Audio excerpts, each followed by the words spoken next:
오늘 우리에게 주시는 하나님의 말씀 에베소서 3장 14절부터 21절까지의 말씀입니다. 우리 한 목소리로 함께 봉독하겠습니다.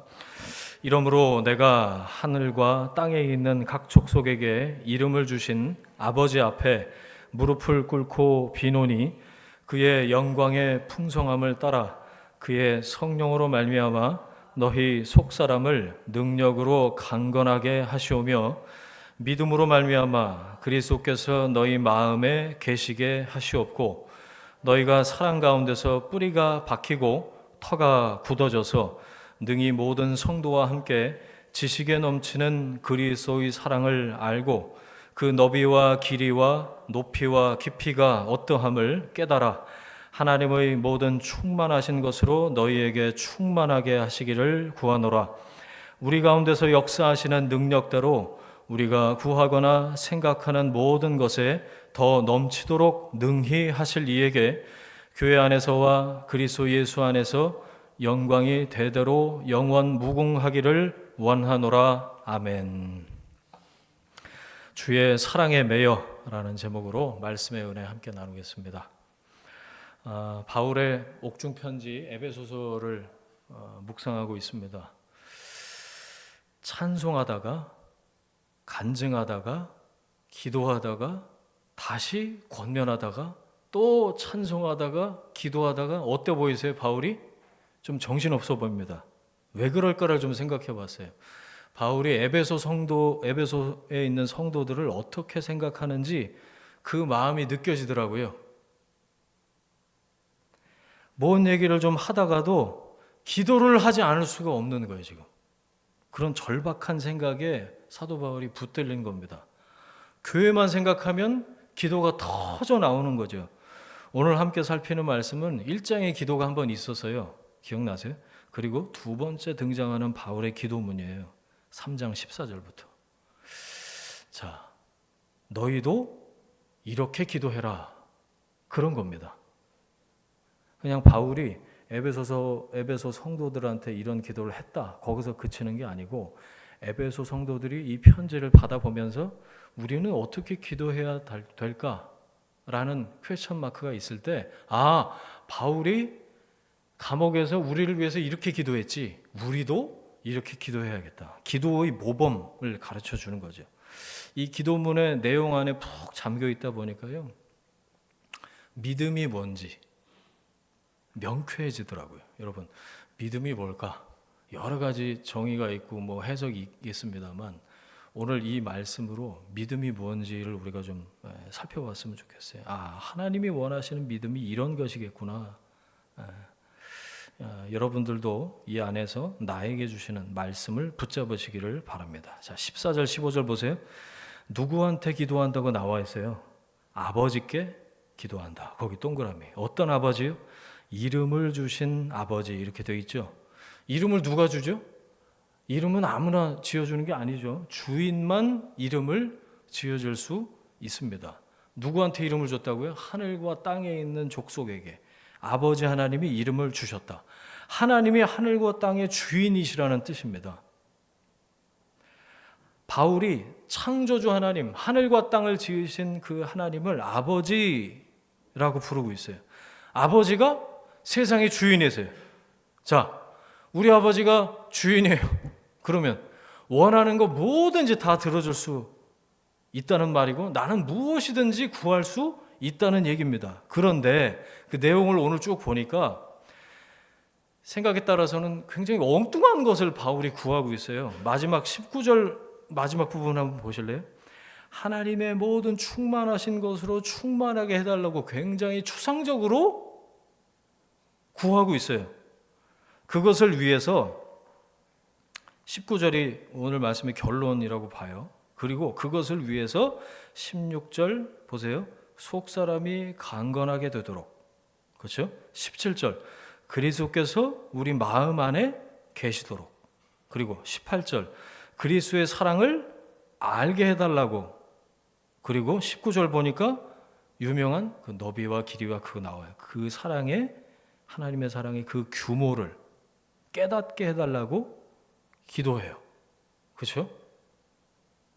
여러분, 이런 기도 해보신 적 있으세요?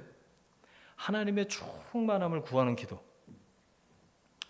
거기까지 가기 위해서 무엇을 구했는지 하나씩 살펴보겠습니다. 16절 보세요.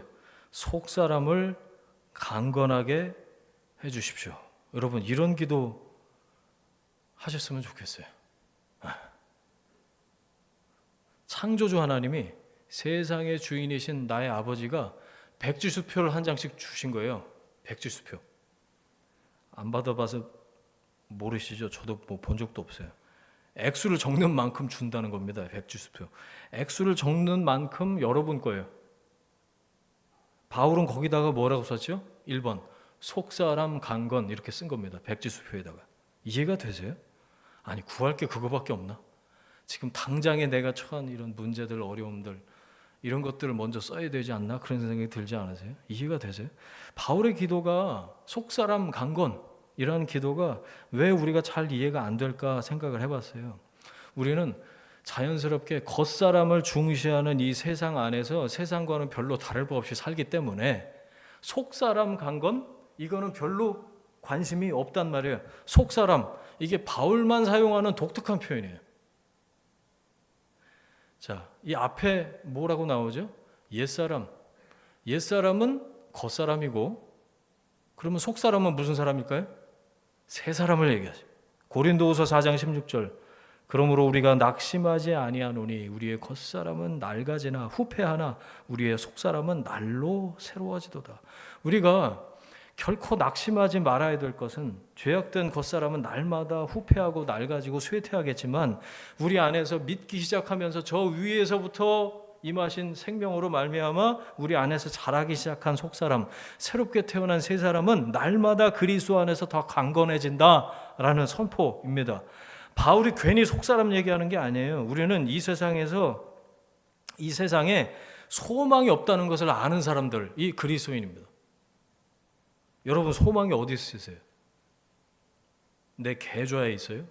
아니면 앞으로 막연하게 나아질 미래에 있나요? 이 세상에 소망이 있다고 한다면 아담과 하와가 에덴 동산에서 쫓겨난 게 딱히 문제가 될 것이 없어요. 이 세상에 참 소망이 있으면 예수님이 오실 이유도 없는 거예요. 예수님이 오셨다는 건 우리 형편이 그만큼 심각하다는 뜻이고 이 세상에는 소망이 없다는 뜻입니다. 그래서 예수님이 오신 거예요. 우리의 새 사람, 속 사람을 위해서 오셨어요. 그게 전부가 아니에요. 우리의 신분이 바뀌었어요. 예수님이 오셔서. 전에는 아무런 소망이 없었는데 이 땅에 이제는 그리스도 안에서 모든 것이 가능해졌어요. 우리는 더 이상 세상에 있는 것을 목표로 삼지 않습니다. 속 사람은 뭘 추구할까요? 하나님의 나라를 추구합니다. 마태복음 6장 33절 그런즉 너희는 먼저 그의 나라와 그의 의를 구하라. 그리하면 모든 것을 너에게 더하시리라. 아멘. 세상의 문제는 속사람을 모른다는 거예요. 속사람에 관심이 없다는 거예요. 우리 안에 잉태된 속사람을 통해서 하나님 나라가 이루어진다고 그랬어요. 그렇기 때문에 눈에 보이지 않는 속사람은 항상 눈에 보이지 않는 하나님 나라를 추구하는 사람이에요. 눈에 보이는 겉사람은요, 항상 이 세상 나라를 추구하기 때문에 이 둘이 서로 뭐가 된다고요? 원수가 된다. 성경에 그런 표현 나오죠. 이거 문제를 어떻게 풀어야 될까요? 우리는 보이지 않는 것으로부터 문제를 푸는 사람입니다. 그리스도인은. 속사람으로부터 문제를 풀어가야 된단 말이에요. 그래야 하나님 나라까지 가는 그 단계에 도달할 수 있는 거지. 겉사람의 문제, 겉에 드러난 문제, 눈에 보이는 문제, 그게 우리의 기도 제목의 1번이 될 수 없다는 겁니다, 여러분. 자, 하나님의 백지수표를 주셨어요. 그게 기도예요. 뭐라고 쓰시겠습니까? 여러분, 속사람 강건이라고 쓰시길 바랍니다. 아버지 앞에 아버지께 기도한다고 그랬어요. 자, 보세요. 어떻게 기도하는지 거기 나오는데 무릎을 꿇고 기도한다. 저는 그 표현이 그냥 이렇게 넘어가지가 않더라고요. 무릎을 꿇고 기도한다. 여러분, 우리가 무릎을 꿇어야 할 대상은 하나님 한 분뿐이신 줄로 믿습니다. 무릎은 세상에 꿇고 기도는 하나님께 하는 사람이 있어요. 다시요. 무릎은 세상에 꿇고 기도는 하나님께 하는 사람이 있다고요. 그러면 그 사람은 무엇을 빌까요? 무슨 기도할까요? 아마 겉사람을 위해서 기도를 할 겁니다. 세상에 무릎을 꿇고 세상이 시키는 대로 세상을 경배하면서 세상에 가자는 대로 가면 속 사람을 위한 기도는 안 나올 거예요. 관심이 없을 겁니다. 세상 앞에 무릎을 꿇었으니까. 여러분, 하나님을 사랑하라라는 계명이 우리 삶의 첫 자리에 있어야 되는 줄 믿습니다. 눈만 뜨면 하나님 사랑해요. 눈을 감아도 하나님 사랑해요. 하나님 사랑하라. 여러분, 예수 믿는 사람 중에 하나님을 사랑하지 않는 사람 손 들어보세요. 그러면 손 들 사람이 있을까요? 그런데 과연 그게 첫 번째인지 물어보면 하나님 사랑이 첫 번째 맞습니까? 진지하게 가슴에 손을 얹고 여러분, 하나님 사랑이 내 첫 번째 우선순위인가? 물어보면 얘기가 좀 달라질 것 같아요. 그러면 그 앞에 어떤 것들이 있나요? 어쩌면 하나님의 도우심으로 내가 얻고 싶은 거 얻으려고 하는 거 아닐까요? 그리고 하나님께 구한다는 이유로 자기가 하나님을 사랑하는 줄로 착각하는 거예요. 여러분, 기도 자체가 하나님을 사랑하는 표지가 아닙니다. 우리는 언제든지 겉사람을 구할 수가 있고요. 드러나 보이는 것에 매일 수가 있단 말이에요. 다시 그 방향으로부터 하나님께로 턴을 해야 되는 거죠. 무릎을 어디에 꿇는가? 한번 생각해 보세요. 나는 무엇에 무릎을 꿇고 사는가? 나는 어디에 무릎을 꿇고 있는가? 우리의 그 궁극적으로 다다라야 할 본향, 고향, 그 소망이 이 세상이면 겉사람에 신경 쓰는 게 맞아요. 하나님 머리 좀 덜 빠지게 해주시고요. 성적은 잘 나오게 해주시고요. 회사는 아주 갈수록 나아지게 해주시고 승진하게 해주시고 돈 많이 벌게 해주시고 겉사람에 신경 쓰는 게 맞아요. 세상이 소망이면. 그런데 그 문제가 가장 절실하잖아요. 하지만 우리의 본향이 하늘이면 소망이 이 세상이 아니면 우리는 속사람에 신경 써야 맞습니다. 그렇죠? 하나님께 기도만 하면 그게 속사람에 신경 쓴다는 증거가 아닙니다. 혹시 나는 세상에 무릎을 꿇은 채 하나님께 기도하는 건 아닌지 생각해 봐야 돼요. 무릎은 여기에 꿇고 기도는 저기다가 하고 있는 거예요. 우리의 무릎이, 나의 무릎이 정말로 하나님 앞에 꿇려 있다면, 예배하는 삶을 살고 있다면, 저는 무릎을 꿇는다와 예배한다라는 말이 동의어라고 생각해요. 예배하는 삶을 살고 있다면 속 사람의 관심을 갖게 될 겁니다. 하나님의 영광이 점점 풍성해지는 것을 위해서 기도할 테고, 그러면 저절로 그 방향을 따라서 속 사람도 강건하게 될 것이다 라는 얘기죠. 17절 보세요. 믿음으로 말미암아 그리스도께서 너희 마음에 계시게 하시옵고. 예화가 하나 생각났는데 재밌는 예화예요. 자, 웃을 준비하시고요. 여름 성경학교를 마친 바로 그 다음에 여름 성경학교, 아이들 여름 성경학교를 마치면 제일 따끈따끈해졌습니다. 애들도 이 성인들도 어른들도 부흥회 끝나고 수련회 끝나고 그 마지막 날 막 제일 따끈따끈한 날 뭐 이런 거 있잖아요. 여름 성경학교 마친 다음 날에 애가 갑자기 밥을 안 먹어요. 엄마가 물어봐요. 왜 밥을 안 먹니? 엄마 같아요. 왜 밥을 안 먹니? 예수님이 내 안에 계시잖아요. 애가 대답해요. 예수님이 내 안에 계시잖아요. 이게 무슨 뜻이야? 그게 왜? 내가 밥 먹으면 예수님 답답하시잖아요. 얘를 어떻게 해야 돼요? 그 얘기 진짜 들은 적 있어요, 제가. 어떻게 설명해야 돼? 예수님은 위에 계신 게 아니고 장에 계신 게 아니다. 이렇게 설명해야 되나요? 여러분, 예수님이 우리 안에 계시다. 그 사실은 교회 학교 아이들도 알아요. 그런데 자, 바울의 기도 17절 보세요. 예수님이 이미 계신데, 성령이 이미 계신데 또 계시게 해달라고 기도하는 이유가 뭘까? 성령님이 우리 안에 거하신다. 이거 모르는 사람은 없죠. 그런데 우리는 성령의 임재를 간구합니다. 우리 안에 계시는 성령님은 어떤 분이고 추가로 임재해야 되는 성령님은 어떤 분일까요? 이거 정리가 되어 계세요, 여러분? 자, 설명을 해드릴게요. 성령님은 진리의 영이십니다. 진리를 우리를 진리 가운데로 말씀으로 예수님께 인도하시는 게 성령의 기본 사역이에요. 성령이 우리 안에 계신 증거가 뭐죠? 예수님을 주님이라고 우리가 부른다는 거예요. 아니 2000년 전에 팔레스틴에서 십자가에 처형당한 30살 이제 갓 30 된 청년이 나하고 무슨 상관이에요 도대체? 그건 설명을 듣는다고 이해가 되고 설득이 되는 게 아닙니다. 성령님이 계시지 않는 사람은 상관없게 느껴져요. 그게 뭐? 그런데 성령님이 계신 사람은 상관 있게 느껴집니다. 예수님이 믿어지는 것, 성령님이 우리 안에 계신 증거입니다. 그런데 그게 전부가 아니라고요. 우리는 더욱 성령님의 그 다음에 인도를 받아야 돼요. 거기다 쓰세요. 성령의 인도의 17절은. 이 세상 욕심에 이끌리는 것이 아니고요. 성령님께 이끌려야 됩니다. 그래서 성령의 임재를 갈망하고 구하는 거죠. 그리스도를 주인으로 모시는 거 거듭난 속사람 때문에 가능한 일이에요. 그런데 그 다음에 성령의 인도하심에 이끌리는 순종은 속사람이 강해지면 가능하다는 거예요. 성령의 인도하심, 순종, 이게 속사람 강건과 연관이 있다는 거예요. 이해가 되세요?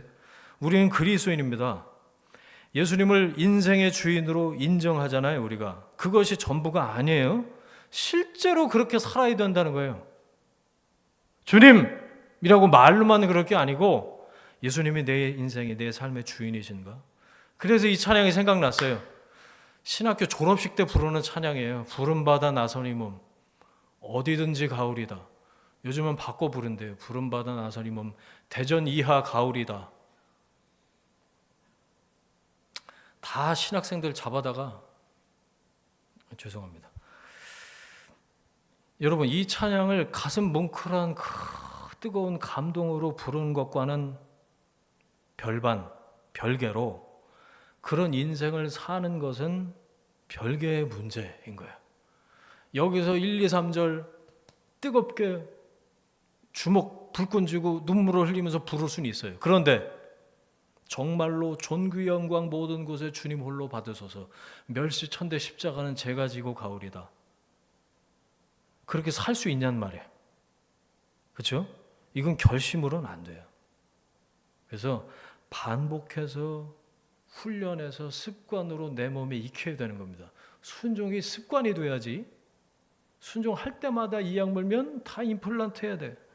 여러분 본래 우리한테 없는 거예요. 순종이란 거는. 그걸 우리 것으로 만들어야 돼요. 그래서 그 훈련을 위한 기초 체력이 뭐라고요? 속사람 강건.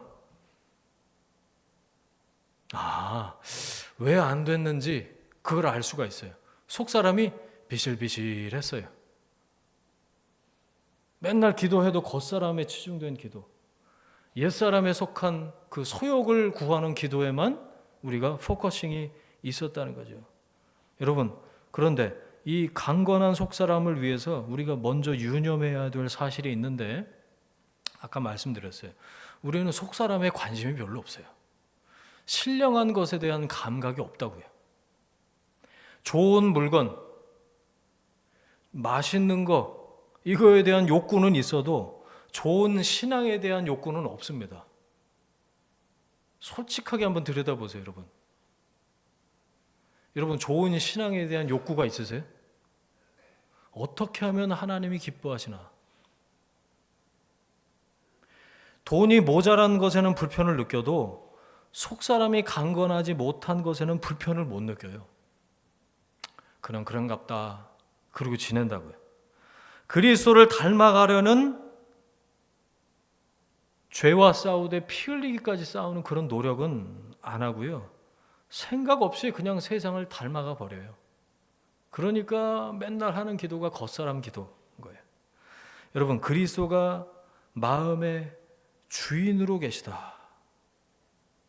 이거는 내가 주인 노릇하는 거하고는 정반대로 배치가 되는 일이죠. 내 안에서 거룩한 욕구가 생겨나기를 기다려 갖고는 평생 예수 제대로 못 믿습니다. 거룩한 욕구는 저절로 생겨나는 게 아니에요. 먼저 그래서 원칙을 정하고 그것을 지키는 게 필요해요. 쉬운 거부터 하자는 거예요. 자, 어떻게 보면 쉽기도 하고 어렵기도 하겠지만 원칙을 제가 말씀드릴게요. 하나님 사랑. 가장 쉽고도 가장 어려운 거라고 생각을 할 수가 있겠는데 여러분 하나님 사랑 빼놓고 신앙을 어떻게 얘기할 수 있겠어요? 자, 속사람 강건을 위한 5가지 원칙이라고 볼 수 있어요. 하나님 사랑. 다른 것에 꽂혀 있는 모든 내 포커스들을 쏙쏙쏙 다 빼서 다시 하나님 사랑으로 주목하기 시작하는 거예요. 주일 성수, 주일을 거룩하게 예배를 우선순위에 놓고 지키는 겁니다. 11조, 말씀 묵상, 골방 기도. 여러분 그것부터 시작해서 주님이 싫어하는 일은 내가 절대 안 한다. 주님이 기뻐하시는 일은 한다. 이걸 연습하고 훈련해야 됩니다. 그래야 주님이 주인으로 다스리시는 것을 경험할 수가 있지. 가만 보세요. 그리스도인으로 산다라고 하면서 내가 정해놓은 원칙은 뭔가? 목에 칼이 들어와도 난 그걸 지킨다라고 하는 신앙의 대원칙은 뭐가 있는가를 생각해 보면 우리는 속사람 강건에 대한 포커스는 잊고 산다는 얘기죠. 속사람이 강건하면 하나님 사랑합니다. 속사람이 강건하면 주일을 거룩하게 구별할 줄 알게 돼요. 예배를 우선순위에 둘 줄 알게 된다고요. 제가 주일을 빼먹겠습니까? 한 번 빼먹었던 것 같아요. 평생. 어렸을 때. 오락실을 갔다가도 간 것 같긴 한데 그 천둥 친 날 말고 하루 빼먹었나. 그 교회 빼먹으면 이제 죽어도 교회 가서 죽어라 뭐 이런 얘기를 듣고 자랐기 때문에 예배를 우선순위가 되는 거 그 제 몸에 배어 있습니다. 여러분 11조를 율법이 아니고요. 주님의 주재권을 고백하는 도구로 기꺼이 감당하는 거예요. 속사람이 강건해질수록 주야로 말씀을 묵상하게 돼요. 골방에서 주님과 독대하는 시간을 갖게 되는 거죠. 여러분 우리 속사람이 강건해져서 그리스도를 그렇게 내 삶의 주인으로 모시고 실제 그렇게 삶을 살아갈 때, 자 17절 하반절 보세요. 사랑 가운데서 뿌리가 박히고 터가 굳어져야 된다. 그런 기도, 바울의 기도가 거기 나와요. 한 집에 살려면 해결해야 될 문제가 한둘이 아닙니다. 한 사람은 밤 10시면 자요.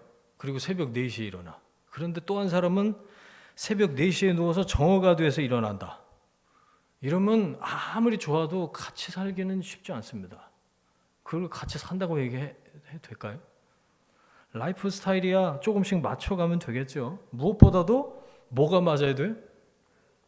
성격도 맞아야 되겠지만 지향하는 바, 마음이 맞아야 같이 살죠. 그게 사랑이라고 볼 수 있어요. 우리가 주님 마음에 동참한 상태를, 주님의 마음에 동참한 상태를 세상에 있는 단어로 가장 비슷하게 설명한 게 사랑이에요. 사랑. 그래서 사랑 가운데서 뿌리가 박히고 터가 굳어진다.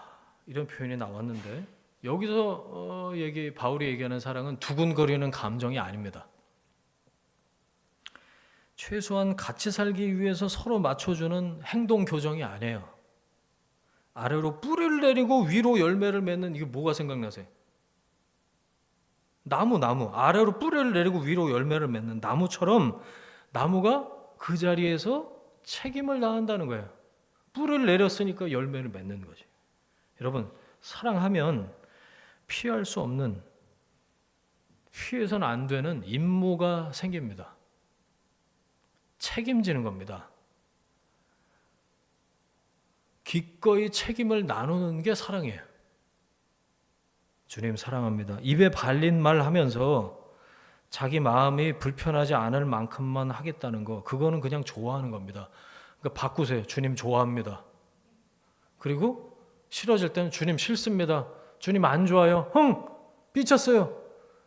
아니 그게 솔직한 거 아니에요? 오히려 주님 사랑합니다 라고 얘기했다면 그 말에 대한 책임을 져야 된다는 거예요.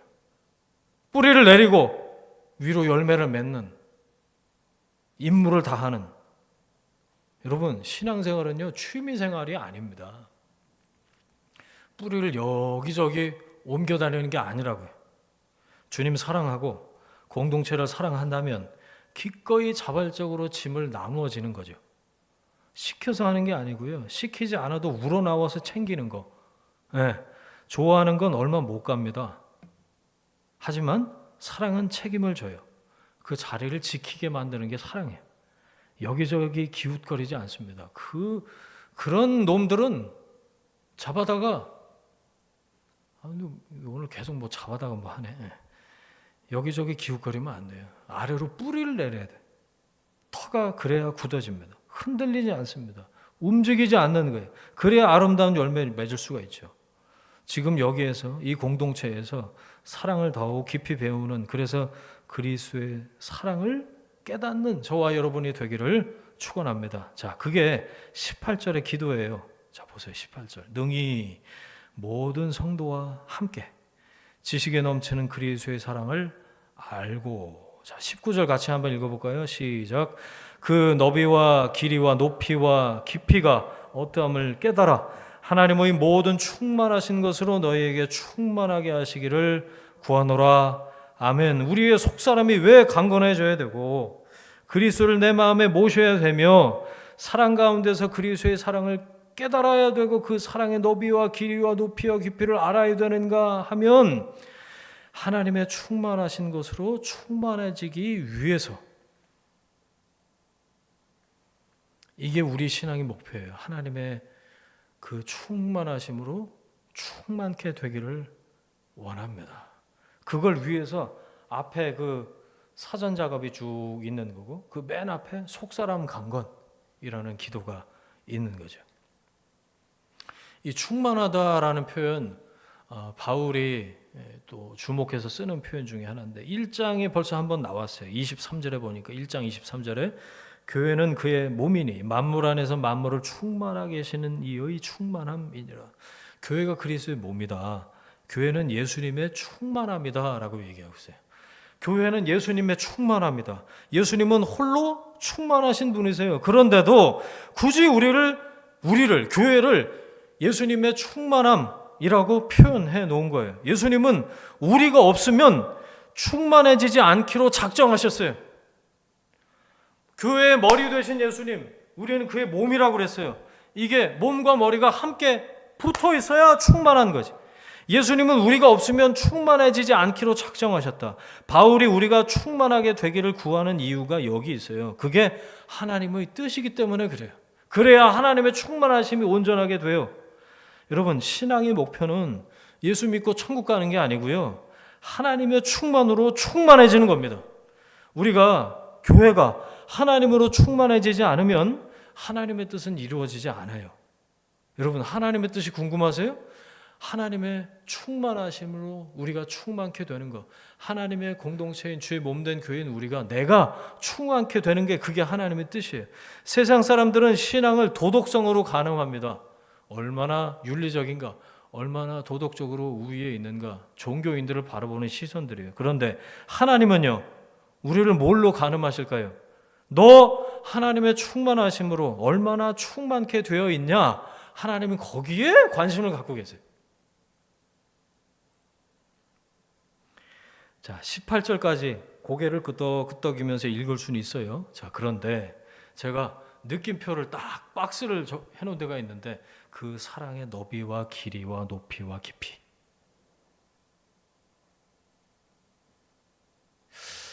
보면 볼수록 처음에는 알 것 같았는데 보면 볼수록 잘 이해가 안 되더라고요.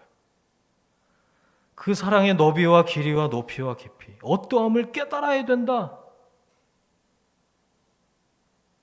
잘 모르겠으니까 아직 못 깨달은 거겠죠 뭐. 내가 하는 게 전부가 아닌가? 그런 생각을 하게 만들어요. 저는 규모라는 단어로 일단 적어놨는데 우리를 향한 그리스도의 사랑의 규모, 나를 향한 그 하나님의 사랑의 모양, 상태, 이거는 그냥 고개 한번 18절까지 읽고 끄덕끄덕 해서 납득이 될 수 있는 정도가 아니에요. 아니더라고 보니까. 사도 바울은 그 사랑에 안겨본 거예요. 그리고 그 사랑을 자기가 껴안아 본 거야. 왜? 저기 큰 아름드리 나무 같은데 가보면, 가보신 적 있으세요? 가을 가기 전에 한번 나가야 되는데, 큰 나무, 사람 몇 사람이 이렇게 둘러지는 그런 나무 있잖아요. 그 나무를 한번 이렇게 안아보면 그 사랑의 너비와 길이와 깊이와 높이가 어떠함을 깨달아. 좀 그런 생각이 들더라고요. 바울은 그 사랑 안에 직접 잠겨 본 겁니다. 자기가 경험한 얘기를 지금 하고 있는 거예요. 그 사랑의 너비와 길이와 높이와 깊이가 어떠함을 깨달아. 그리스도의 사랑을 직접 경험한, 자기 몸으로 체험한 바울이 최대한 구체적으로 표현해 보려고 한 거예요. 그 사랑의 너비와 길이와 높이와 깊이 느껴지십니까? 나를 향한 그 사랑의 모양, 그 규모, 그 상태, 여러분 그것을 깊이 깨닫게 되시기를 주님의 이름으로 축원합니다. 주님은 우리가 가까스로 구원받는 것에 만족하시지 않습니다. 우리의 일거수일투족이 주님과 동행하기를 원하시고, 주님과 우리 사이에 간격이 있으면 성령님이 슬퍼하세요. 내 안에 계신 성령님이.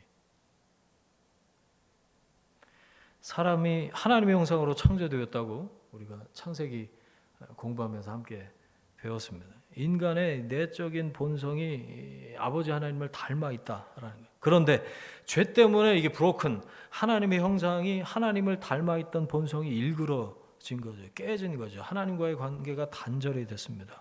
그걸 보여주는 게 뭐라고요? 히브리서에 성소와 지성소를 맡고 있는 휘장, 성소의 휘장. 하나님이 저는 스스로 얼굴을 가리신 것 같아요. 성소의 휘장. 그 안에 지성소 안에 속죄소 위에 하나님의 임재가 있었잖아요. 하나님이 스스로 얼굴을 가리신. 그런데 그게 주님이 십자가에 달려 돌아가실 때 그 휘장이 위로부터 아래로 쫙 찢어졌어요. 십자가 대속으로 하나님과 사람 사이의 교제가 회복이 됐어요. 하나님이 다시 얼굴을 보여주시기로, 하나님의 임재로 답해주시기로 다시 결정을 하신 거죠. 떨어져 지내다가 이제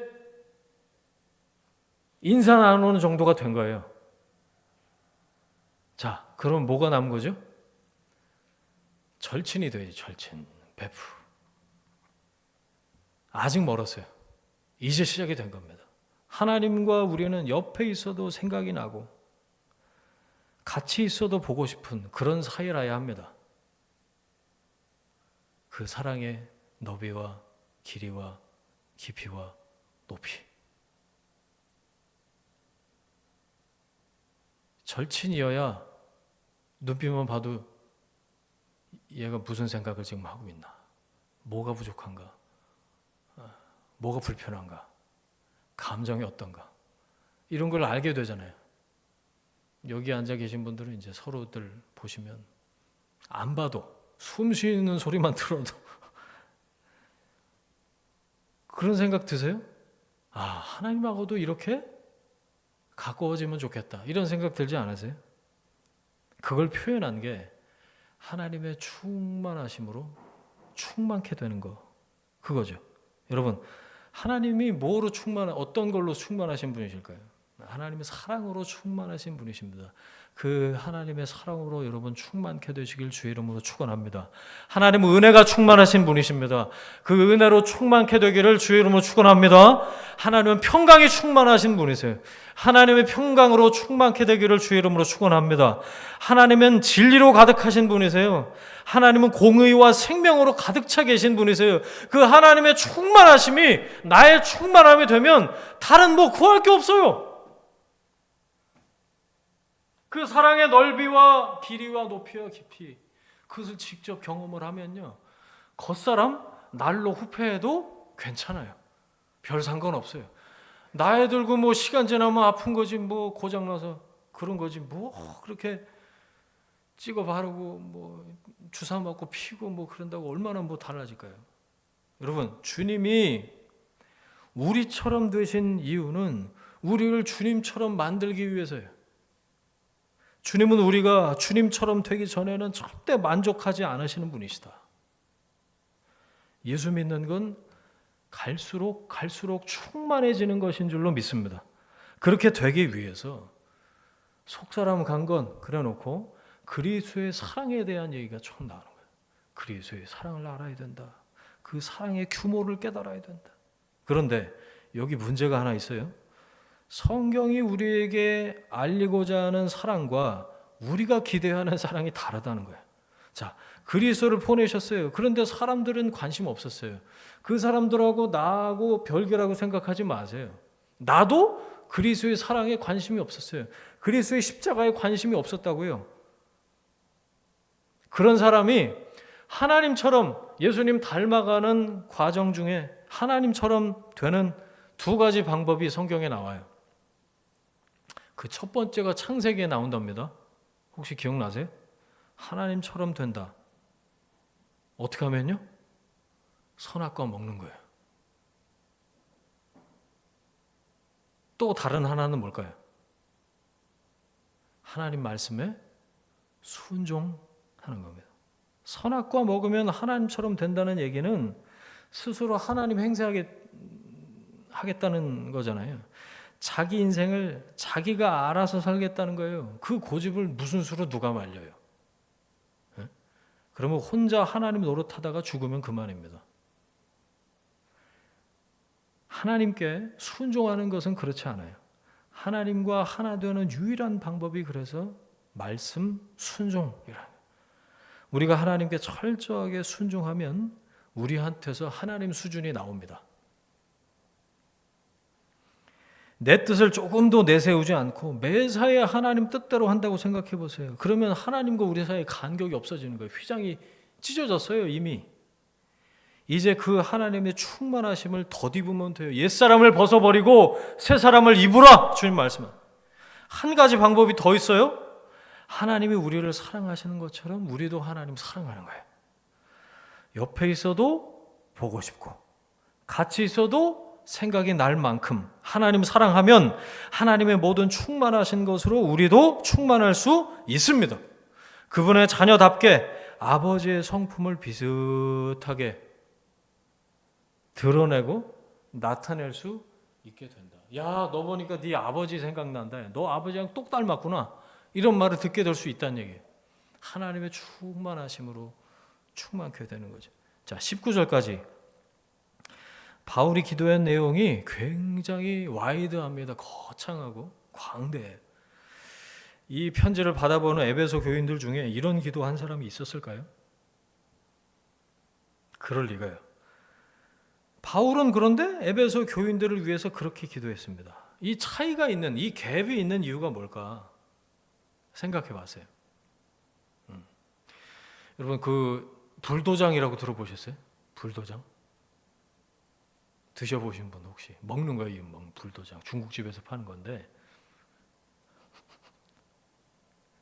뭐 회식이나 뭐 누가 한번 내게 뭐 한탕 쏠게 그래갖고 갔어. 중국집에서 먹고 싶은 거 마음대로 시키라고 하면 여러분 뭐 시키실래요? 그럴 때 시키는 거예요, 불도장. 상어 지느러미 스프를. 무슨 맛인지 저도 안 먹어봐서 모르겠어요. 근데 왜 이름이 불도장인 줄 아세요? 불자가 도, 넘는다, 장, 담장을. 승려도 담장을 넘는 맛이라고 해서 불도장이래. 맛있나 봐요. 한번 우리 돈 모아서 먹으러 가볼까요? 그런 거 시킬 수 있어요. 누가 내면. 그렇죠? 이번 기회에 고급 요리 한번 먹어보자. 나도 불도장 한번 먹어보자. 그런데 초등학교 꼬마 1학년짜리는 다릅니다. 무조건 안 그런가? 요즘 초등학교 1학년은 무조건 짜장이죠. 짜장도 요즘은 7,000원씩 하던데 어디 보니까. 자, 이 얘기를 제가 왜 할까요? 사람들이 주로 기도하는 거는 자기 문제 아니면 가족 문제. 좀 나가면 이제 겉사람을 위한 내 트러블, 풀어야 할 어려움 이런 것들. 그게 잘못됐다는 게 아니라 짜장 시키는 거란 거야. 짜장. 하나님은 원하면 내가 불도장도 준다 이러고 준비하고 마음대로 시켜. 그리고 뭐 어떤 고약한 사장님처럼 난 짜장 이런 분이 아니세요. 하나님은.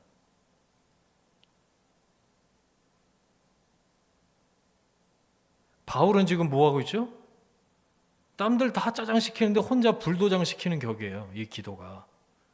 그렇게 할 수 있는 이유는요, 하나님을 알기 때문에, 하나님 어떤 분이신지 바울이 알았기 때문에, 모든 것에 더 넘치도록 하실 수 있는 분인 것을 알았기 때문에, 넘치게 하시고 충만하게 채우실 수 있는 분이시라는 걸 알았기 때문에 이런 기도한 거란 얘기죠. 여러분, 왜 맨날 짜장 짬뽕 기도만 하십니까? 왜 거기에 만족하고 그 수준에만 머물러 계시냐고요, 여러분. 산슬이도 한번 불러보세요. 산슬아! 또 뭐 있어요? 보채야! 불러보세요. 하나님 안 주실까요? 자, 한 가지 더 살피고 싶은데, 자, 그러면 불도장, 유산슬, 팔보채 어떻게 생긴지도 모르겠어요. 그러면 막 열심히 그냥 달라고 열심히만 기도하면 다 되는 걸까? 우리는 우리를 향한 하나님의 뜻에는 별 관심이 없다는 거예요. 그렇게 기도하면서도 자기가 이루고 싶은 것에만 관심이 있어요. 이미 다른 것에 마음이 다 뺏겨서 이미 역사하고 계신 하나님의 능력을 알아차리지 못한다고요. 자, 주님 다른 건 필요 없습니다. 이 문제만 해결해 주시면 제가 앞으로 막 이런 기도 한다고 생각해 보세요. 하나님이 어떤 분이신지 몰라서 그런 기도하는 거예요. 왜? 하나님이 이미 내 안에 베푸신 은혜, 이미 나를 채우고 계신 그 하나님의 평강, 이미 하나님께서 응답하신 그 기도의 응답, 이미 하나님께서 주신 그 말씀의 이루어감, 우리 안에서, 내 안에서 이미 하나님이 작동하고 계시고 이미 베푸신 은혜가 충만하고 하나님의 임재로 답해 놓고 계신데, 그런데 우리의 관심은 거기 별로 없어요. 이미 받아놓은 거는 받아놓은 거야. 이미 내가 누리고 있는 거 새까맣게 까먹고. 하나는 어떤 분이신지 몰라서 우리가 엉뚱한 기도를 한다.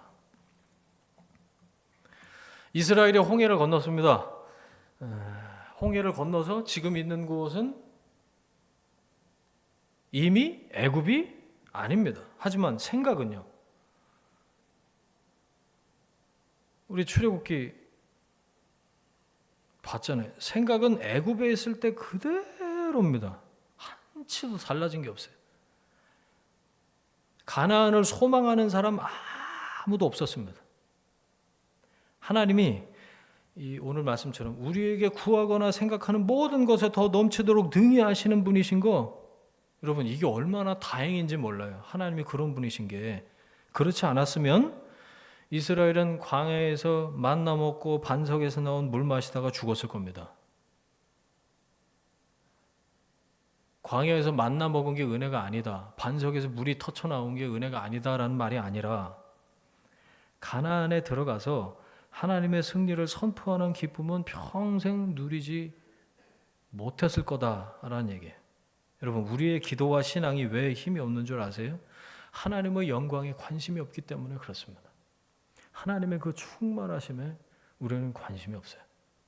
속사람의 강건 관심 없어요. 모든 관심이 자기한테 있습니다. 기도를 해도 그래서 궁극적으로 자기를 향하게 되는 이유가 여기 있어요. 하나님의 영광은 나중 문제예요. 그렇게 예수 믿으면 평생 진도 못 나갑니다. 성장하고 성숙하지 못하다는 거예요. 예수를 믿으려는 건지 예수님을 이용하려는 건지 분간이 안 됩니다. 예수 믿는다면 마땅히 하나님의 영광에 관심이 있어야 됩니다. 아니, 하나님의 영광에만 관심이 있어야 됩니다. 고린도전서 10장 31절 암송했죠. 시작. 그런즉 너희는 먹든지 마시든지 무엇을 하든지 다 하나님의 영광을 위하여 하라. 먹고 마시는 것 뿐이겠습니까? 무엇을 하든지 하나님의 영광까지 도달하고자 하는 것이 믿음이죠. 내 영광이 아니에요. 내 영광을 위해서 하나님을 이용하려는 게 신앙이 아니라고요. 믿음은 나의 영광을 위해서 하나님을 도구로 사용하는 것이 아닙니다. 내가 먹든지 마시든지 무엇을 하든지 하나님이 영광을 받으시는가? 그게 궁금한 거예요. 내가 지금 일하고 있는 거, 내가 열심히 시간을 들여서 공들여서 뭔가를 하고 있는 거, 이걸 통해서 하나님이 영광을 받으시나? 진짜 진지하고 곰곰이 생각을 해봐야 되는 문제죠. 여러분, 그게 하나님의 영광을 받으시는 것이 내 소원이고 그게 삶의 목적인 삶을 사는 게 신앙이죠. 말씀 정리하겠습니다. 그 하나님의 사랑, 그 충만하신 그 하나님의 사랑을 온몸으로 체험한 그 사랑의 너비와 길이와 깊이와 높이, 그것을 직접 체험한 바울이 절절히 에베소 성도를 위해서 지금 기도하고 있어요. 오늘 그 말씀 본 거예요. 주의 사랑에 어떻게 됐다고요? 오늘 설교 제목에 묶인 사람의 얘기입니다. 그 사랑에 갇혔어요. 그 사랑에 사로잡혔어요. 그 사랑에 압도당했어요. 주의 사랑에 묶인 자, 이 고백이 저와 여러분의 기도가 되기를 간절히 바랍니다. 속사람의 강건을 위해서 여러분 우선순위에 놓고 그것에 대한 관심사를 그것으로 돌리고 그것을 위해서 기도하시는 여러분 되시길 바랍니다. 또 하나, 공동체의 사랑을 위한 기도였어요. 그들의 사랑이 뿌리 내리게 해주십시오. 그 사랑이 뿌리를 내려야 자라죠. 나무 같아요. 비실비실한 사랑이 있을 수 있어요. 사랑 같아 보이는데 사랑 아닌 게 또 많잖아요. 가만 보면 알맹이 없는 것도 굉장히 많은 것 같아요. 매일매일 사랑한다고 말로는 그러는데 그래놓고 딴짓하는 사람들 있잖아요. 그런 게 아니라 사랑의 뿌리가 깊이 내리려면 그리스도가 우리 안에 주님으로 계셔야, 주로 그분을 모셔야, 그분이 내 삶을 다스리셔야 흔들리지 않는 견고한 사랑이 되는 거죠. 그래서 지금 바울은 하나님, 성도들의 마음 가운데 좌정하여 주옵소서, 그리고 그들 안에 사랑이 뿌리 내리게 하옵소서, 그 사랑의 너비와 길이와 높이와 깊이가 어떠함을 깨닫게 해주십시오. 기도하는 거죠. 바울의 기도를 통해서 우리의 기도가 어때야 되는지, 믿음이 뭔지 좀 명쾌해지셨나요? 신앙은 겉사람이 아니라 속사람에 관한 겁니다. 여러분의 관심과 기도가 어디에 있는지 한번 살펴보시길 바라요. 예수 믿으면서도 어려움과 고난과 문제는 파도처럼 계속해서 밀려올 거예요. 하지만 그걸 이겨내는 능력은 우리 안에 하나님께서 이미 배양해 놓으셨다. 속사람, 그 속사람의 강건을 위해서 우리가 기도해야 돼. 우리의 겉사람은 날로 낡아지지만 속사람은 날로 새로워진다. 아멘. 보라, 이전 것은 지나갔으니 새 사람이 되었다. 나를 변화시키는 그 속사람의 능력을 경험하는 것이 신앙의 여정인 거예요. 아유, 예수 믿어도 별로 뭐 이러네. 여러분, 궁극에 마지막에 가서 이런 얘기를 내가 하게 된다면 그거 뭐하러 예수 믿은 거예요? 날로 나아지더라. 속사람이 강건해지더라. 하나님의 사랑을 더 깊이 알게 되더라. 그래서 흔들리지 않는 그 사랑 가운데 내가 뿌리를 받게 되더라. 이런 고백과 간증이 있어야 되지 않을까요?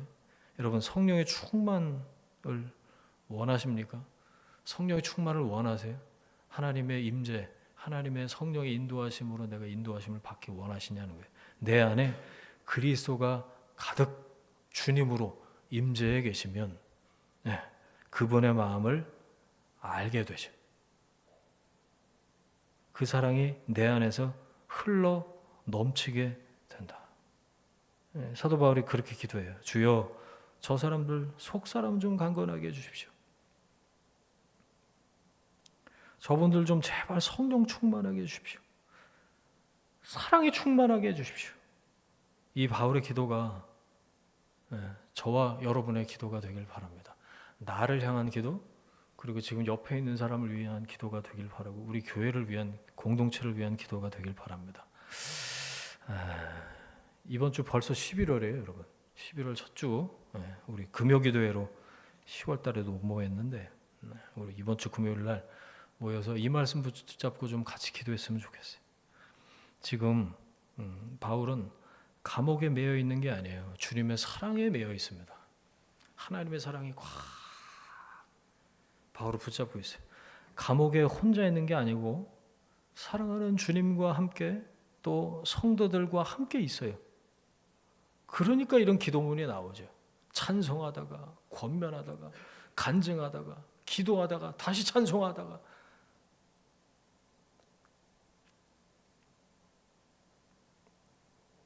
공동체를 위해서 절절하게 드리는 이 사랑의 기도가 에베소와 성도와 바울을 하나 되게 만들었습니다. 그렇게 서로 사랑하는 교회로 존재하게 될 때 하나님의 영광을 받으시는 줄로 믿습니다. 하나님의 사랑을 그렇게 전하고 나누는 삶으로 보여주는 은혜의 통로가 되는 거죠. 여러분, 주의 몸된 공동체로 함께 있는 저와 여러분들이 이런 사랑을 알고 주의 사랑에 매여서 주의 부르심을 따르길 원합니다. 지금 아무리 어렵더라도 이것보다 넘치는 사랑을 하나님이 나에게 베풀어 주고 계시구나. 지금 여기에서 나와 함께하고 계시는구나. 이 확신 때문에 모든 두려움을 넘어설 수 있게 되기를 축원합니다. 사랑의 확신이 여러분 신앙의 기초가 되고 또 끝까지 믿음의 여정을 완주하는 능력이 되기를 바랍니다. 주의 사랑에 매여서 그 사랑에 갇혀서 하나님의 영광을 위해서 사는 여러분이 되시기를 주님의 이름으로 축원합니다. 아멘. 함께 오늘 주신 말씀, 깨달은 말씀 붙잡고 함께 합심해서 기도하겠습니다. 함께 기도합니다. 하나님 아버지 감사합니다. 에베소서 말씀을 통해서 우리에게 말씀에 깨달음 주시고 성령께서 우리 가운데 역사하시는 그 말씀을 가르쳐 주시니 하나님 감사합니다. 이 말씀을 통해서 우리가 깨달은 것 붙잡고 이 시간에 기도합니다. 하나님, 바울처럼 갇혀 있지만 세상에 갇혀 있고 감옥에 갇혀 있고 겉사람에 갇혀 있고 엉뚱한 것에 갇혀 있는 것이 아니라 오직 주님의 사랑에 매여 있어서 주님의 사랑에 갇혀서 하나님의 사랑에 압도되어서 하나님의 사랑에 하나님 사로잡혀서 주 앞에 간절히 기도하는 하나님의 사람들 되기를 원합니다. 주의 영광을 위해서, 하나님의 영광을 위해서 살길 원합니다. 하나님, 이것이 우리 믿음의 기초가 될 수 있도록, 그리고 믿음의 여정을 끝까지 완주하는 능력이 될 수 있도록 주님 붙들어 주옵소서. 하나님, 이 말씀의 능력이 우리를 사로잡기를 간절히 원합니다. 주의 사랑으로 가득하게 되길 원하고 주님의 사랑을 고백하고 간증할 수 있도록 그 사랑의 너비와 길이와 깊이와 높이를 더 깊이 깨닫는 하나님의 사람들 될 수 있도록, 그래서 경험하고 체험하고 간증할 수 있도록 우리를 붙들어 주옵소서. 주님께서 그렇게 역사하실 줄 믿습니다. 주님 인도하여 주옵소서. 이제는 우리의 주인 되신 예수 그리스도의 은혜와 하나님 아버지의 사랑하심과 성령님의 동행하심이 바울처럼 이것저것에 갇혀 있지만 그게 아니라 주님의 사랑에 매여서 주님의 사랑에 갇혀서 하나님의 영광을 위해서 살길 원하는 믿음의 종들 위에, 그들의 일터와 가정과 자녀들 위에 지금부터 영원까지 함께 하시기를 간절히 축원하옵나이다. 아멘.